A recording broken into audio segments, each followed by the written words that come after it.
안녕하세요, 올바름입니다. 조금 더 실시간에 가까운 모습으로 이거를 다 이제 브리핑 형식으로 담는 게 어떨까 싶어서 이러한 포맷을 짜게 되었습니다. 우선 첫 번째는 연준 의장인 제롬 파월이 걱정하는 것에 대해서 아주 간략하게 요약해서 전해드리고, 두 번째는 디즈니 플러스가 굉장히 선전하는 모습을 보여줬습니다. 디즈니의 미래에 대해서 기대하는 분들도 꽤 많아졌을 것 같은 결과를 내는데요. 그리고 마지막은 유니티의 기업 분석을 짧게 하고, 이 본 기업 분석 같은 경우에는 나중에 따로 추가 내용을 더 넣어서 검색하기 쉽게 유니티 기업 분석으로 따로 올릴 생각이 있습니다. 연준 의장 제롬 파월이 가장 걱정하는 것은 어떻게 보면 교과서적인 얘기이기도 하지만 바꿔서 얘기하자면 가장 맞는 말일 겁니다.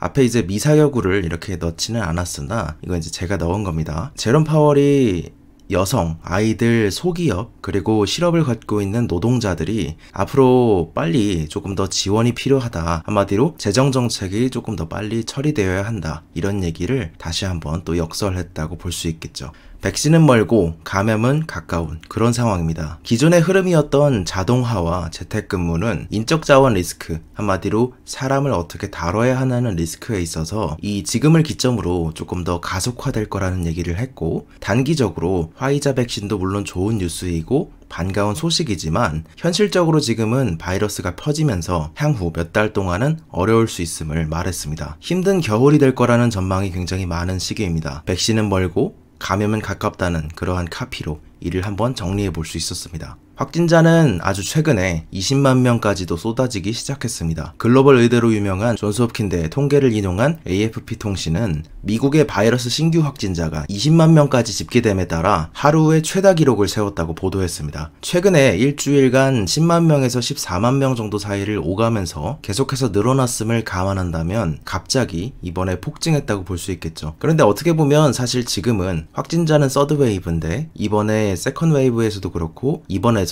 사망률은 크게 늘어나지 않고 있는 상황입니다. 그렇기 때문에 사망률, 치명률이 지금의 핵심이라고 볼 수 있는데 일정 기간의 시차가 존재를 하기 때문에 우려를 낳는 부분도 있습니다. 지금 일단 바이러스로 입원하신 분들이 6만 5천 명 정도이며 다른 어떤 때보다도 많다고 전해지는데요. 하루에 1600명씩 추가로 입원한다는 모습, 그리고 이전에는 산발적으로 미국이라는 게 이렇게 있다면 산발적으로 이렇게 시작돼서 천천히 늘어나는 이런 모습을 보여줬다면 지금은 그냥 한 번에 다 늘어나고 있다고 볼 수 있겠죠. 동시다발적으로 발생하고 있기 때문에 입원 환자 수가 우려를 낳고 있는 그러한 상황에 있습니다. 그리고 두 번째 브리핑은 디즈니 플러스 얘기입니다. 기대치보다 훨씬 더 상회하는 모습을 보여줘서 인상이 깊었는데 아마 여러분들도 보시면서 디즈니가 의외의 저력이 있다 이렇게 생각하실 수 있을 것 같습니다. 디즈니 회계분기는 이거 기업마다 다르기 때문에 디즈니의 회계분기로는 이번이 4분기 발표였습니다. 그런데 이번에 4분기 실적 발표에서 어닝콜의 CEO가 바이러스로 인한 악재에도 불구하고 회사를 효과적으로 관리하고 장기적인 성장을 위해 더 우리가 과감하게 포지셔닝을 바꿀 수 있었다 이런 얘기를 했는데요. 사실 이런 부분이 경영자의 그런 리더십이기도 하기 때문에 개인적으로 볼 때는 이런 것도 긍정적인 요소라고 생각됩니다. 그리고 더 이어서 말한 부분이 디즈니의 미래 성장을 담보해 줄 수 있는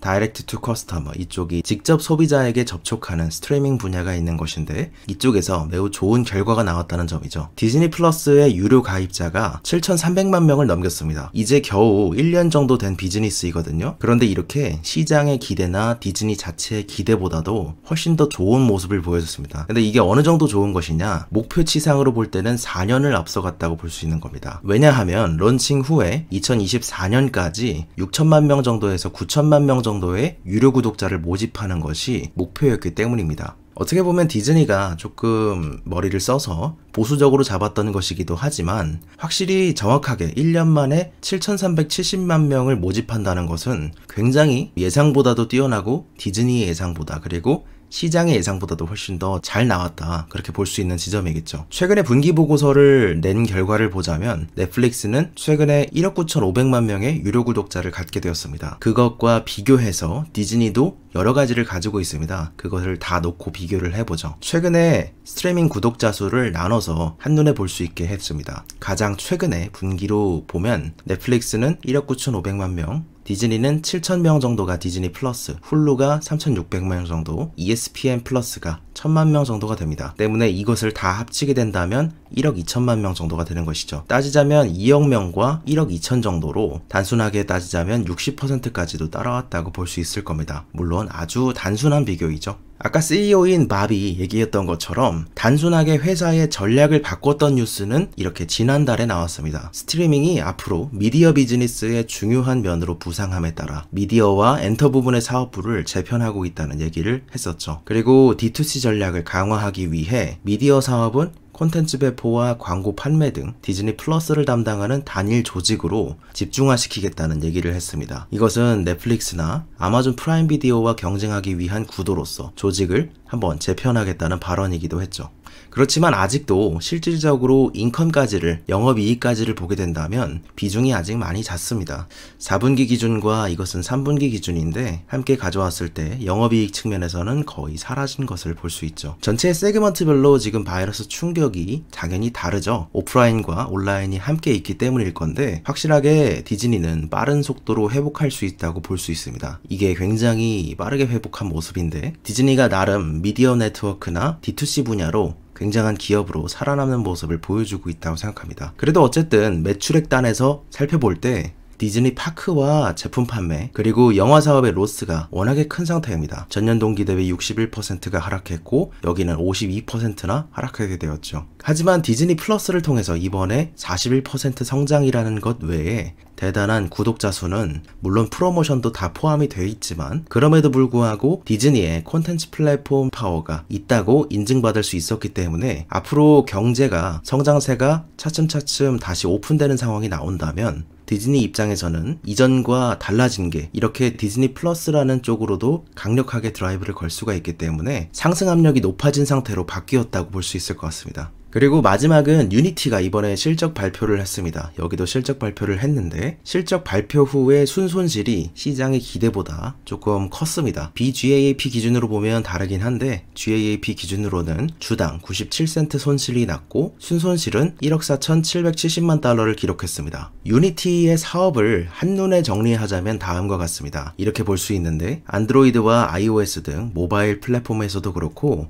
PC 쪽에서도 그리고 콘솔과 닌텐도 등에서도 모든 기기에 있는 게임 개발에 들어가고 그 외 3D나 VR이나 AR, 소프트웨어 및 컨텐츠까지도 사용되는 하나의 플랫폼이 되어가고 있습니다. 주로 개발사와 엔드 유저 사이에 존재하는 그러한 플랫폼이라고 볼 수 있겠죠. 유니티는 주로 게임 엔진이라고 말해야 되고 그리고 지금은 그 정의가 맞습니다. 그리고 아마 앞으로도 그 정의가 맞을 겁니다. 하지만 잠재적으로 볼 때 어떤 소프트웨어 개발의 툴로서 진전될 가능성이 있습니다. 여러 가지에 쓰일 가능성이 있다는 것이죠. 일단 게임 엔진 쪽으로만 주로 보자면 2019년 앱스토어와 구글 플레이스토어의 상위 1000개 게임 중 53% 이상 PC와 콘솔 부문의 상위 게임들 중에서도 50% 이상이 유니티 엔진을 사용한 게임이 되었습니다. 그 외에 AR과 VR 쪽으로 오게 된다 그러면 특유의 가벼움도 있고 접근성도 좋고 레퍼런스도 많기 때문에 90% 정도가 사용하는 엔진이고 컨텐츠들로만 따져도 60% 이상의 점유율을 자랑하고 있는 모습입니다. 그 덕분에 게임사 입장에서도 하나의 코드를 배우듯이 당연하게 가져가야 하는 것으로서 언리얼이나 유니티 쪽으로는 배워야 하는 그런 쪽으로 커뮤니티가 두 개로 양강 구도가 세워져 있습니다. 사업 구조에 대해서 간단하게 한번 보는 시간을 가져보겠습니다. 일단 주요 사업 구조는 크리에이트 솔루션 그리고 오퍼레이트 솔루션으로 나뉩니다. 크리에이트 쪽은 컨텐츠 제작하는 도구를 제공하는 쪽이고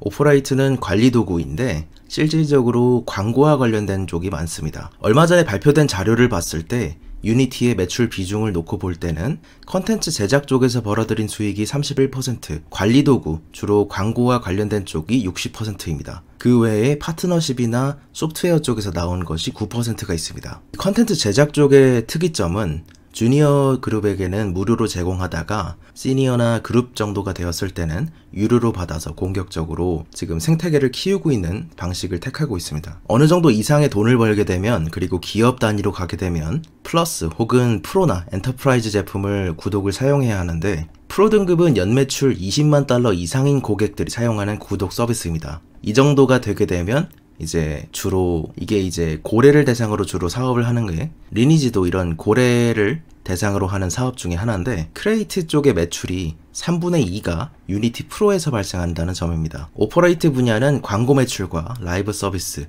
뭐 다양하게 쭉 있습니다. 이 위에 이렇게 보여드릴 수 있게 가져왔는데 매달 230억 개의 광고를 제공하는 세계 최대의 모바일 광고 네트워크 중에 하나고, 광고도 결국에는 이 게임 안에서 게임의 일부처럼 앱처럼 작용하기 때문에 광고를 붙이려고 해도 유니티의 소프트웨어를 통해서 편집해서 나가야 한다는 점이 특이합니다. 때문에 사업적인 성장도 같이 갈 수 있다고 보고 있는데, 이 부분에 대해서는 자세한 쪽은 이제 기업 분석에서 심화 버전에 추가로 한번 다뤄보겠습니다. 그러나 약간의 한계라면 한계이고 저랑은 조금 지금 잘 안 맞는 것이라 고민 중인 것이, 일단 성장률은 매우 좋습니다. 성장률은 거의 2029년까지 컨센서스를 볼 때 20%에서 30%까지 성장할 것이기 때문입니다. 매년. 이 엔진 시장 자체가 또한 자체적으로 나눠보자면 이쪽이 유니티는 모바일과 가벼운 쪽에 특화되고 언리얼 쪽은 무거운 쪽에 특화돼서 양분되어 있는 거의 과점 시장이기 때문에 시장에서 신경 쓸 경쟁 변수가 많이 줄어든다는 점이 조금 편하죠. 하지만 저는 게임 외적 분야에서 AR과 VR 시대를 만나게 되면 이것이 이제 화제성을 띨 수 있는 기업이 될 수 있다고 생각하는데, 아직까지 애플 글라스나 오큘러스나 하드웨어적인 성장이 더딘 것 같아서 고민 중에 있고, 임지용 연구원님도 똑같은 의견을 제시하셨듯이 2023년쯤이 되어서야 EPS가 양전할 것으로 예상이 되고 있습니다. 때문에 아래는 매출 차트인데 보시다시피 매출 자체는 매년 30%에서 20 몇 %까지 거의 연평균 27.34%까지 증가하는 모습을 보여주나 수익 전환까지는 생각보다 시간이 조금 더 걸릴 수도 있다는 그러한 것 때문에 지금 다소 망설이고 있는 상태입니다. 오늘의 브리핑은 여기서 끝났고요. 오늘은 제가 녹화하고 강아지랑 고양이 유튜브 보러 갑니다. 그러려고 하는데 혹시 여러분이 좋아하시는 강아지나 고양이 유튜브가 있다면 댓글로 한번 알려주세요. 저도 보러 가겠습니다. 감사합니다. 올바른이었습니다.